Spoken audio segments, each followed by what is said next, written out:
Ambition by Absolute Anonymous.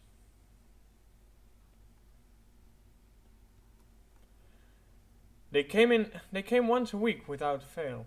Every Friday, at precisely 2 o'clock in the afternoon, Rarity would find herself interrupted by the chime of the doorbell, and, as always, without fail, she would promptly rise to answer it, wearing her best customer service smile to greet whoever was on the other side. But it would never be a customer who waited for her.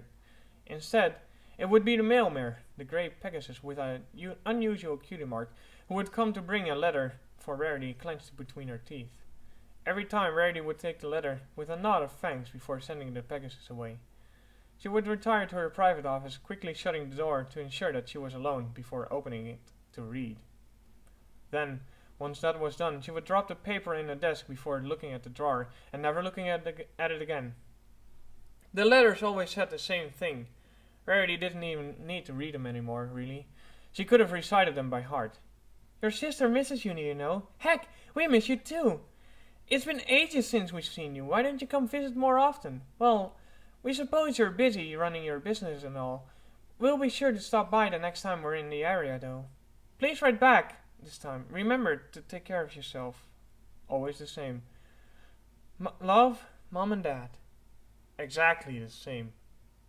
I suppose that will have to do, Rarity said with a sigh, taking a step back to admire her work. She had outdone herself, the unicorn decided with some satisfaction.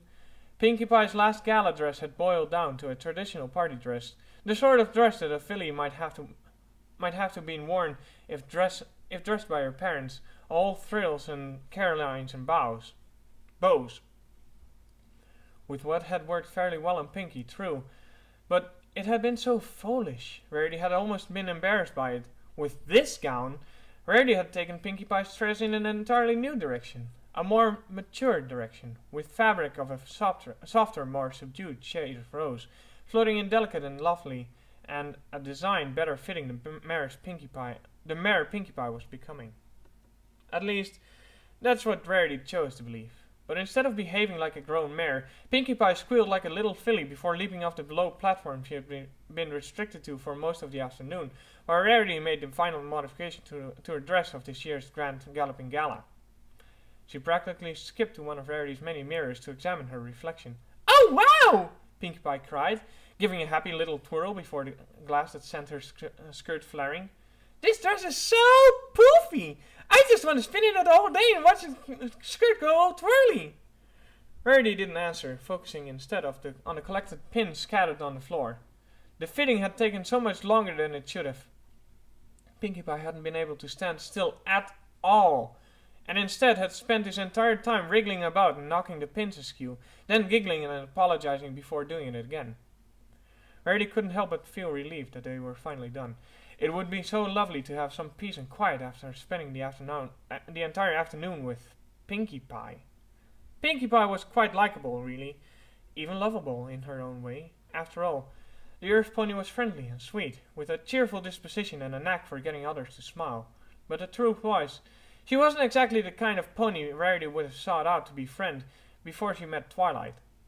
It wasn't a conscious thing by any means, and the unicorn didn't actively seek to discriminate. But Rarity was something of an elitist, by her own admission, and she couldn't really help but mentally drive those around her according to class and status.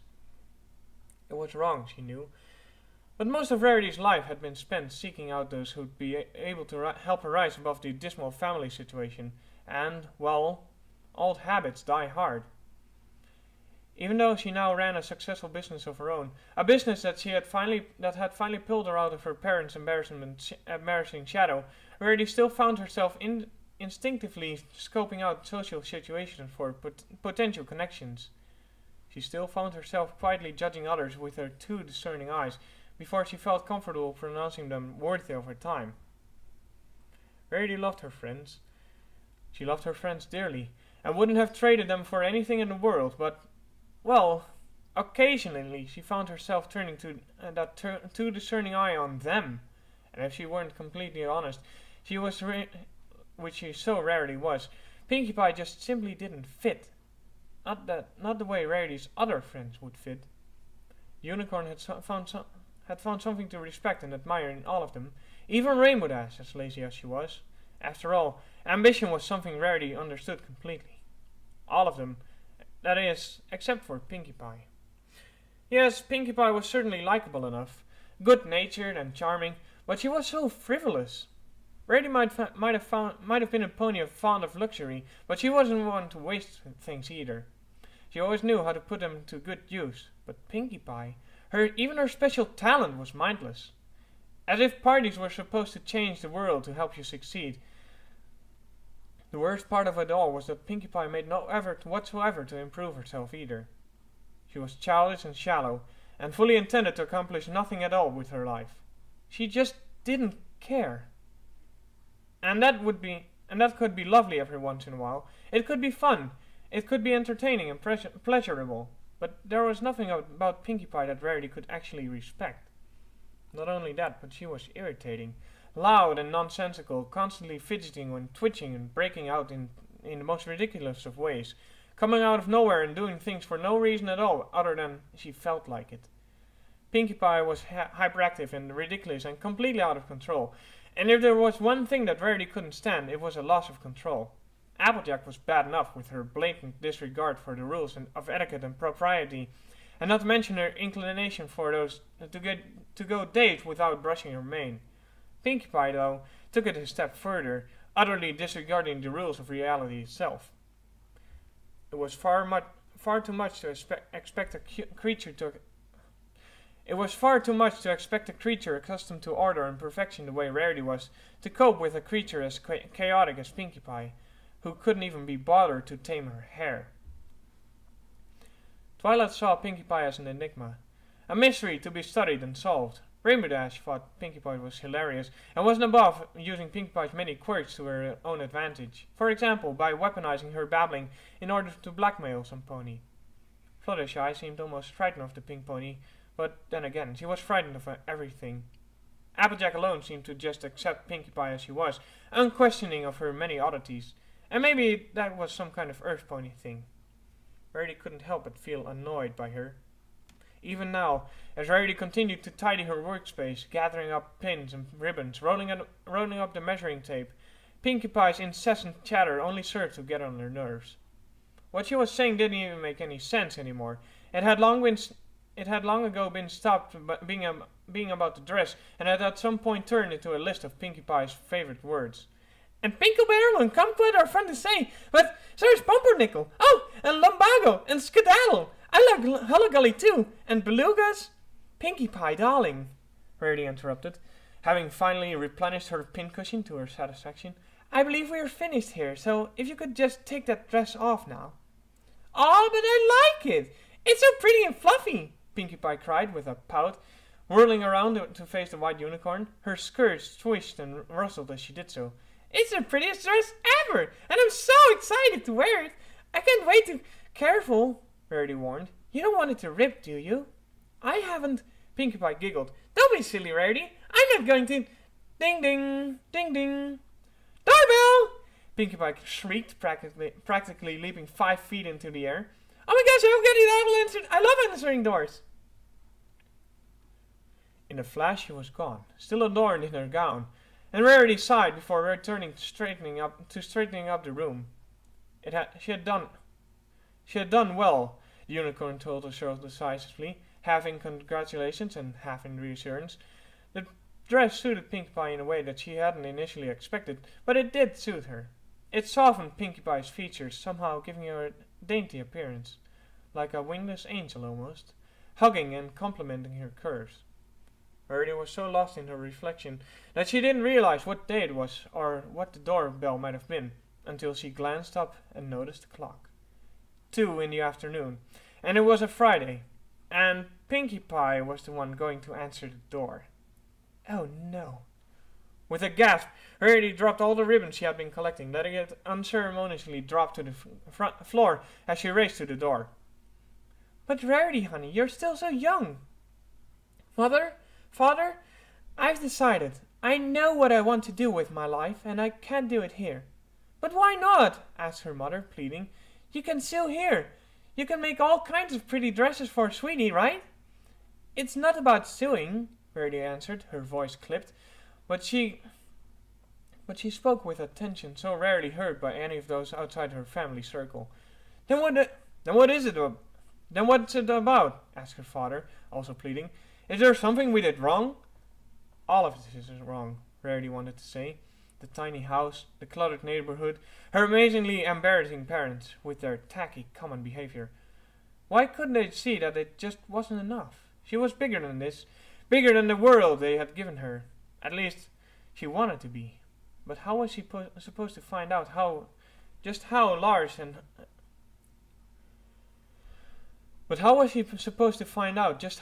she would grow up if she were forever trapped in a family as claustrophobic as this one? The only way she could learn was if she left, if she broke away from all of them and began again as the pony she wanted to be. It's not about you, she lied, but Rarity, as young as she was no fool, and she could see the hurt reflected in the eyes of her mother and father. They had heard the deceit in her voice. Rarity arrived just as the door was closing, and there stood Pinkie Pie in her foyer, closely examining the package held between her hooves. Rarity! Pinkie Pie cried upon seeing the unicorn, whereas Pinkie Pie looked almost bridal. With her ethereal dress and her enormous smile, Rarity looked haggard, her perfectly coiffed mane no longer quite as perfect, and her eyes manic behind the red-framed spectacles he wore. You got a package! Oh, wait, I guess you probably already guessed, huh? I mean, why would I deliver somebody else's package to your house? That would be totally weird. But anyway, you got a package, Rarity. Please give that to me, Rarity answered primly, with as much dignity as he could muster, her horn glowing with magic as she attempted to snatch the box away from Pinkie. But Pinkie whipped it around, bringing it closer to her face so that she could read the return address scrawled in the corner. Of course, not only did it happen to be Friday, but it was the first Friday of the month. Are you gonna open it? What's inside? Can I help you? Oh my gosh, please say yes. I love opening presents. Packages are kinda like presents, right? Pinkie Pie, give it to me.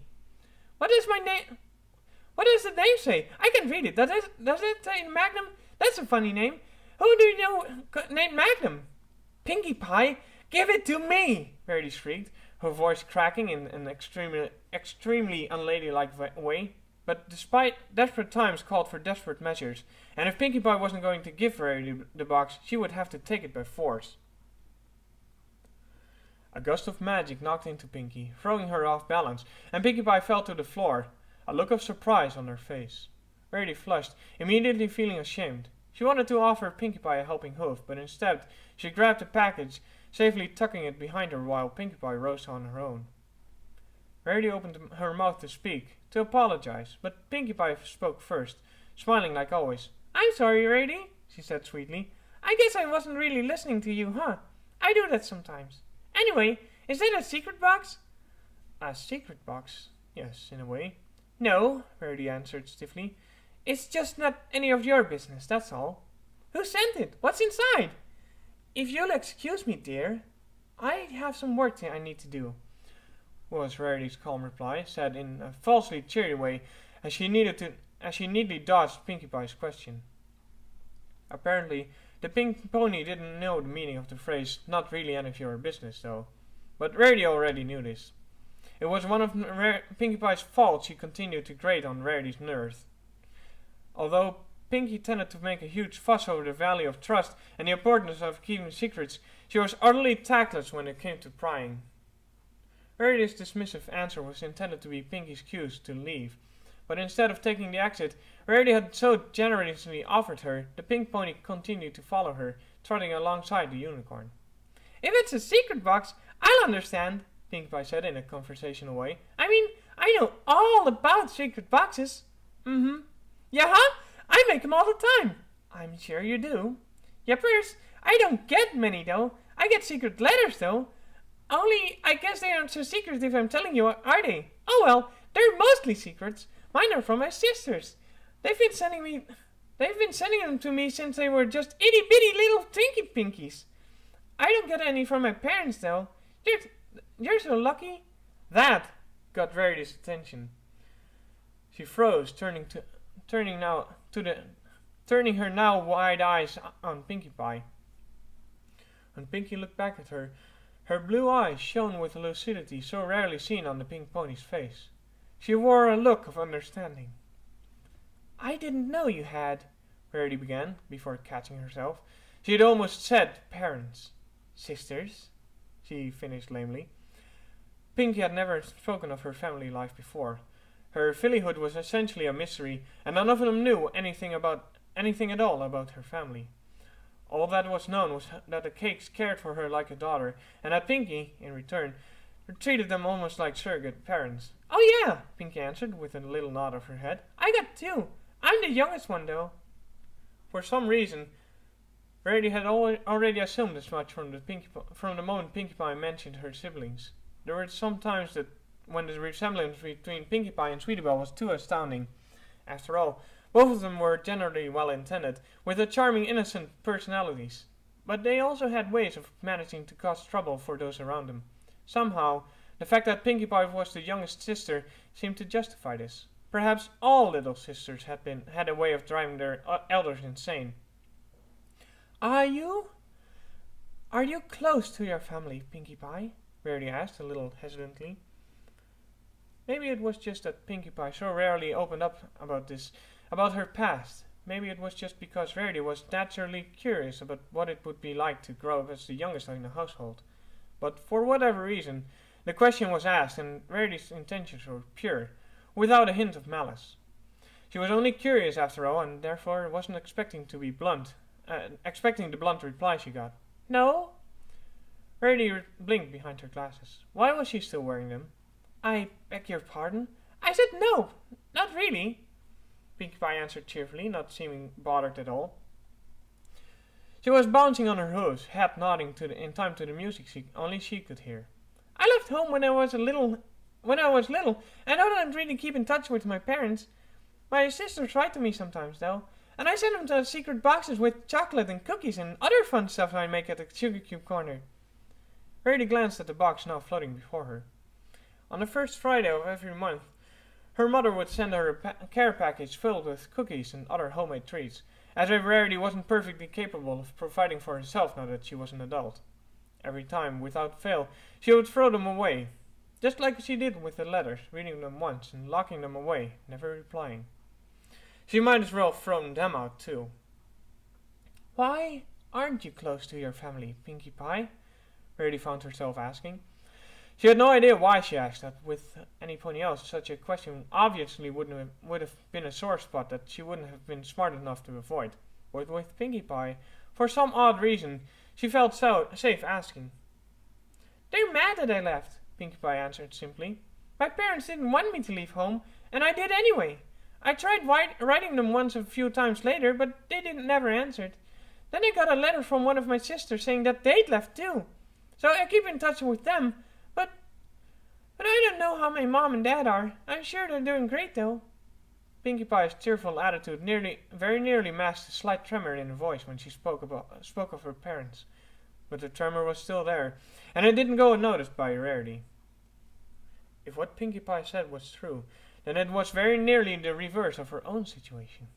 And yet, at the same time, they were so similar. When Rarity's eyes once again met Pinkie Pie's, the unicorn could feel a warmth welling up from inside.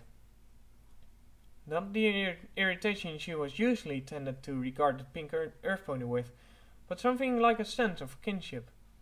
Maybe that's why she said what she did next. "I left home too." For once, Pinkie didn't seem to feel the need to speak. She only cocked her head slightly, as if listening curiously. And that was all she did. That was all the encouragement Rarity needed to continue. "I left home when I was young, shortly after Sweetie Belle was born. I decided I didn't want to be trapped in my life my parents gave me. They were good ponies, of course, and I loved them dearly, but I didn't want to be them. I wanted to be more. I had ambitions. I wanted to be more than them." Pinkie Pie nodded. She didn't speak. Instead, she regarded Rarity with an air of quiet understanding, as if to say, "Yeah, I know what you mean. They're simple, and they're happy with that. they never wanted any more, but I did. I didn't want to be like that.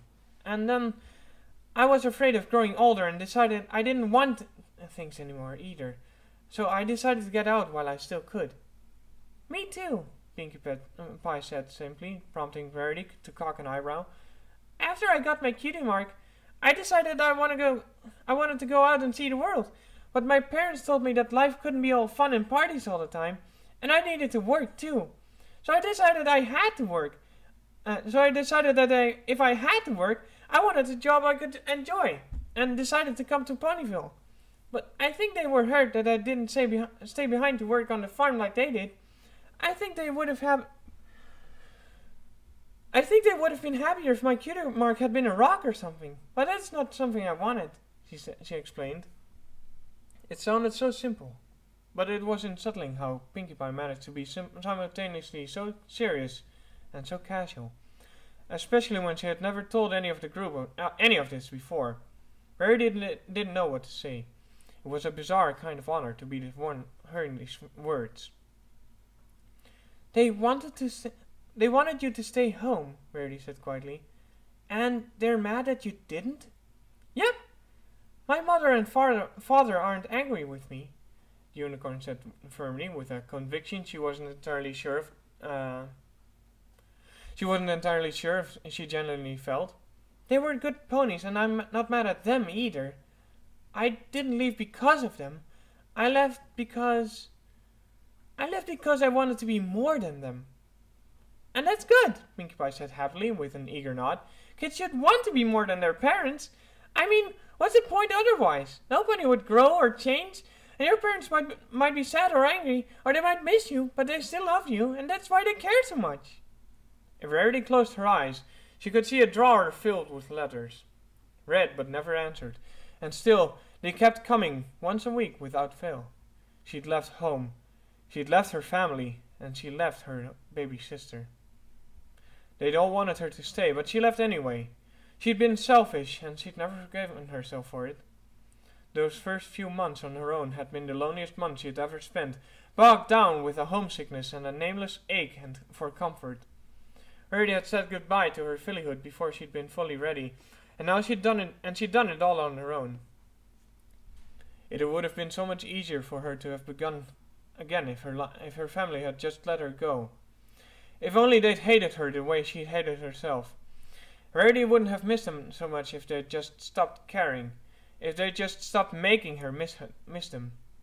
If they didn't insist on coming up to see her so often, putting her in an awkward position of attempting to maintain her carefully regulated distance from within the same building. What kind of daughter abandoned her newborn sister to pursue a career she had no way of knowing would succeed? If only her parents would just take the hint and stop writing so dutifully, it would have been so much easier for Rarity to ignore them and to forget them. If they would just have the courtesy of doing the same for her. But Rarity didn't hate them. She just wanted to be more than them, and it had been so very, very selfish of her to want so much, not to be satisfied with what she'd been given, and she'd hated herself for it her entire life. It was only now that Rarity noticed how her eyes were stinging, probably from the glare of the studio lights. Pinkie Pie's smile was knowing. I bet your parents would be really happy if you just told them you were okay, she said softly. I bet they worry about you. I know they do, Rarity snapped. If you love them so much, why let them worry? Because it's easier to ignore them. Getting ignored doesn't feel very nice, though, Pinkie Pie answered sadly. Rarity felt another sharp stab of guilt. She couldn't even begin to imagine how it would feel if she were to attempt a reconciliation, only for her parents to reject her. Maybe that's why she'd been avoiding them for so long, fear that they would. No wonder Pinkie Pie was so afraid of being abandoned. What had once seemed to be pure needlessness now seemed to almost take on a new light, now that Rarity knew a little more about her. Well, what about you? Rarity asked for a moment. Can you honestly say that you're completely happy with things being the way they are? No, but that's okay. I can't exactly agree that's okay, retorted Rarity with a disdainful sniff. Perhaps I should make the efforts to reconnect with my parents, but it's hardly your fault that you had aspirations greater than those of your parents. Well, Pinkie Pie answered. She looked thoughtful, a strange expression for a pony as light-hearted as she typically was. It's been a while. Maybe I could try again. I just sort of gave up after the first few times. Or maybe I could go going home for a while, and surprising them. And hey, you can come with me. With you? Rarity repeated, using her special silvery laugh to mask how flattering the idea of Pinkie Pie inviting her alone was. As if Rarity was some sort of special friend. Maybe Pinkie Pie had felt that strange kinship as well. The connection of two ponies with ambitions beyond their stations in life. Just very different ambitions. I can't really picture myself especially enjoying a trip to a farm, darling. But thank you all the same. Oh no! Pinkie Pie cried, zipping towards the unicorn, making Rarity flinch. You'd totally love it. It's just not any kind of farm. It's a rock farm. And you like rocks, right? Especially the shiny ones. A rock farm? Rarity repeated, not entirely certain if she'd heard her right. Do you mean a mine? In her head, she was envisioning great fields of gems, but Pinkie Pie doesn't seem to have heard her. You gotta come with me when I go, Pinkie Pie declared happily. The matter of whether or not she was actually going to go... The matter of whether or not she would actually go no longer seemed to be in question. And I can help you find all kinds of nice rocks to bring home to Ponyville, and it would be super special fun! Pinkie Pie had begun to skip down the hall, back to Rarity's workspace, humming blissfully. Rarity floated the package before her to examine it. Perhaps she would send a thank you note.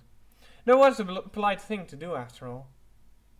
She followed Pinkie Pie into her workroom, carefully examining the pink pony from the back. When she looked at Pinkie now, Rarity found that she didn't feel quite as annoyed by her as before. Instead, she looked at her with benevolence. There was a lingering sense of companionship between them, of goodwill.